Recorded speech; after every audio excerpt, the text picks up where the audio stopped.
茅文子さん当時33歳。爆心地から1.8キロの南関温の自宅で被爆しました。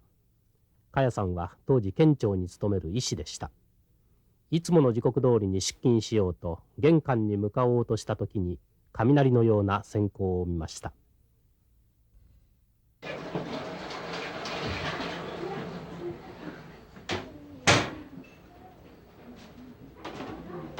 じゃあご紹介します。茅さんです。皆さんこんばんは。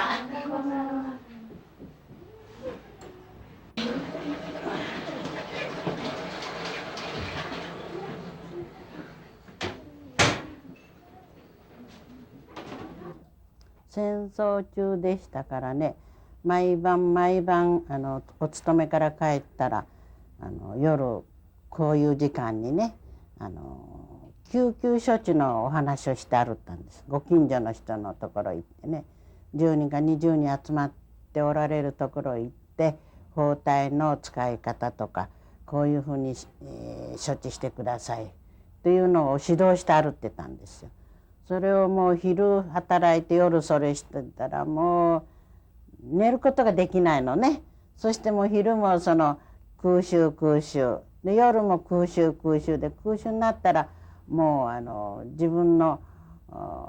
防空壕へ入るか畑の中に逃げるようになってたんですよね。で畑の中に逃げる時には必ずその頃は1歳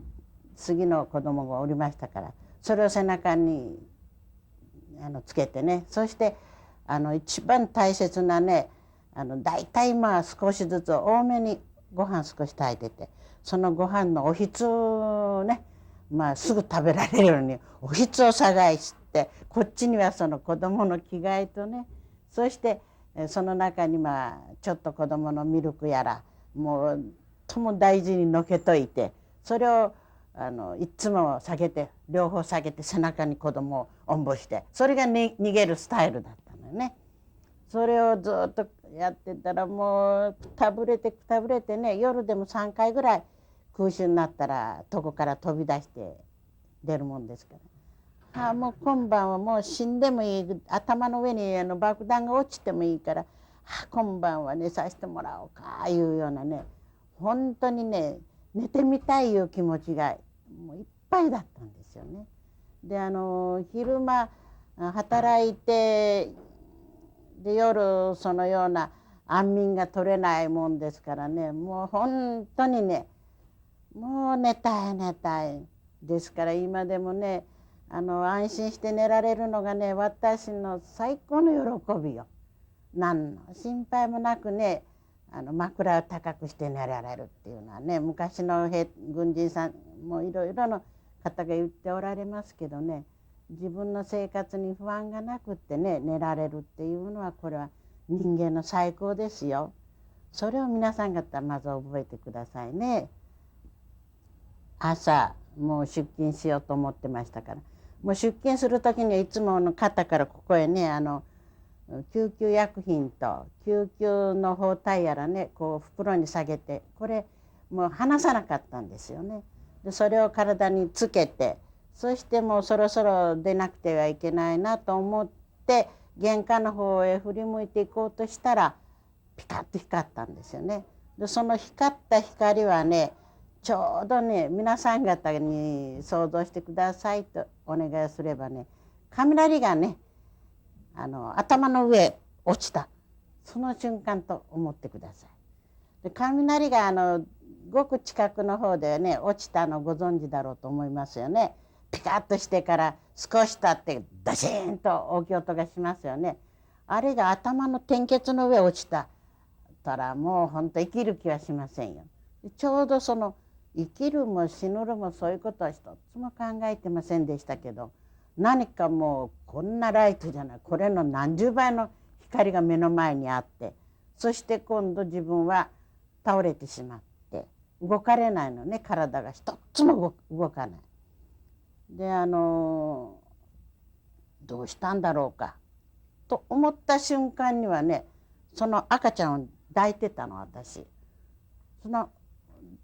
出勤する時でしたからね赤ちゃんはもちろん抱いてなくて、その赤ちゃんおばさんに預けて出てましたからね、おばさんが子守りしてもらってたんですよ。それをどうした表紙か知らないけども、人間の本能でしょうね、これは。もうこの間もお猿さんのね、小さい赤ちゃんをお猿さんが親子が歩ってるのを見てましたらね、そしたらね、親がねちょっと危険なと思ったらね、親と子がいつの間にかパッと抱き合ってるのよ。そういうような瞬間でしたね。いつの間にか自分の子供を抱いて、そして見てもらったおばさんはそこへ倒れて、そして何かわからないことをうなってるので、私はそこへちょっと行こうかな思っても足が立たないんですよね。足がね、その当時の服装はね、モンペっていう今のズボンのようなものを履いてたんですけどね、その上から一番先に腰が切れたわけで、腰の切れた感じはね、ちょうど日本刀でね切りつけられた感じでした。だからここがさっと切れたと思ったからね、誰か私を戦争でからね、私を切りつけに来たなと思ったんですよね。そのさっと切れた感じは覚えてるんですよ。それからがわからない。で足の方がこうみんな足がザクロのようにこう切れてね、バーッと足がこんなに口開いてるのね。だから歩けないのね。そしてここが切れたらね、這うことできない。ちょっとそこまで外へ出ようかなと思ってこう這おうか思っても腰が動きませんよ。これはどうなったんかなと思ってね。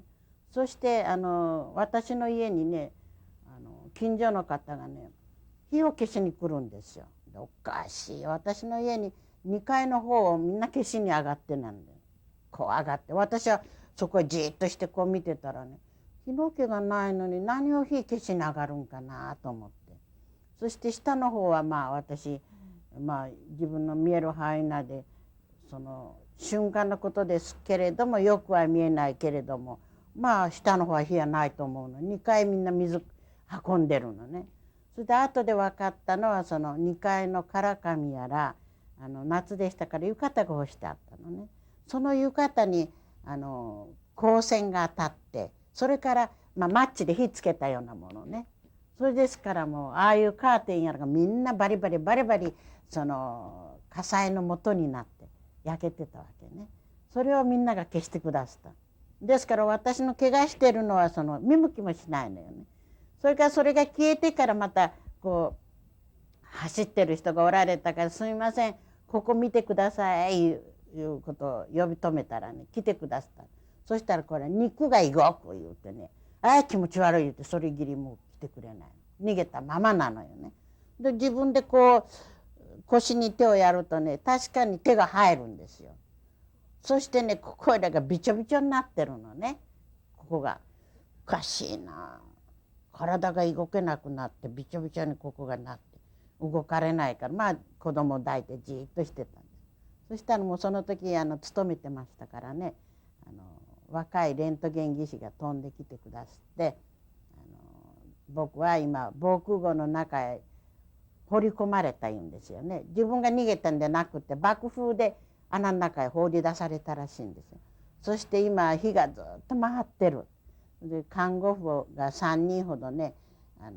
西の方へ逃げましたいう報告に来ましたと言われて、ですけど先生ここにいたら焼けて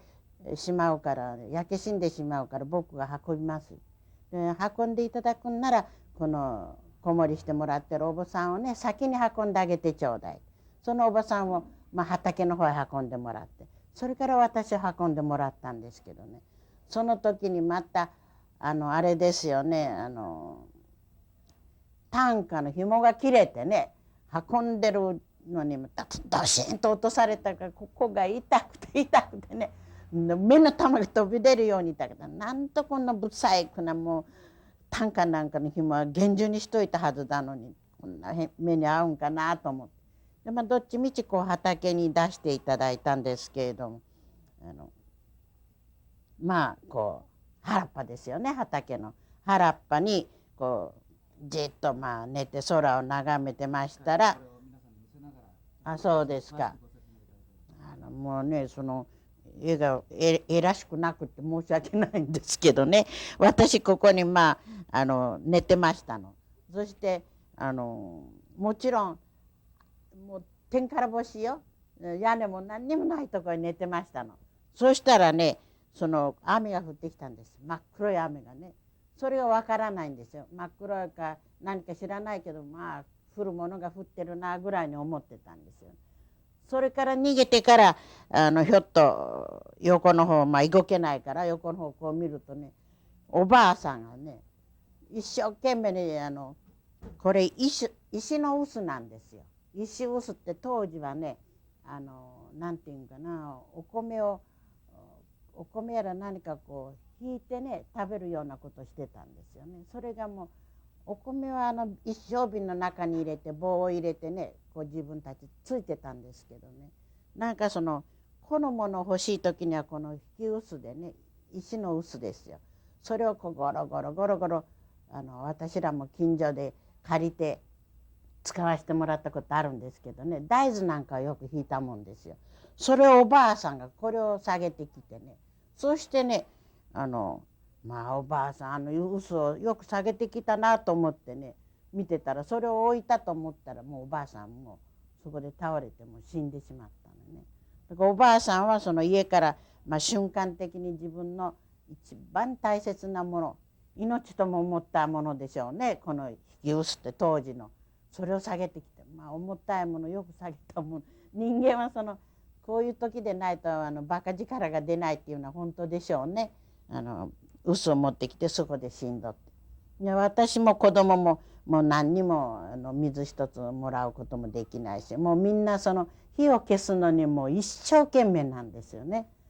でおばさんもそこへ寝て意識不明のまま寝ておられて、それで3人がそこへずっと寝てたんですよね。で夕方までそこへずっと寝て日が暮れる間際になってから火が一応ここまで燃えてこない気がするから私を運んであげましょうというので運んでくださったのがね馬車なんです。馬車を誰かが世話してくださった。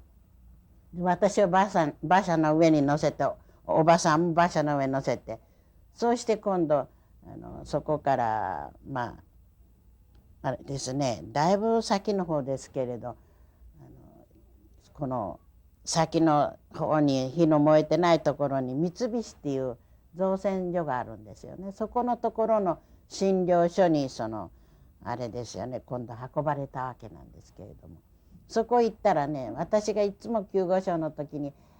簡単な怪我の人を早く先に包帯して治してね、そして帰らしなさいと。で簡単な怪我の人は他の仕事がまたできるから、で重症の人はほっときなさい、も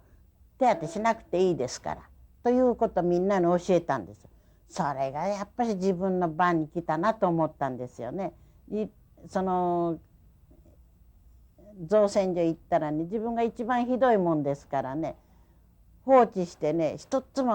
手当てしてくれないの。他のみんな簡単な人はみんな治療して返してしまって、私あらかた夜中まで放っておかれたんですよね。でも自分で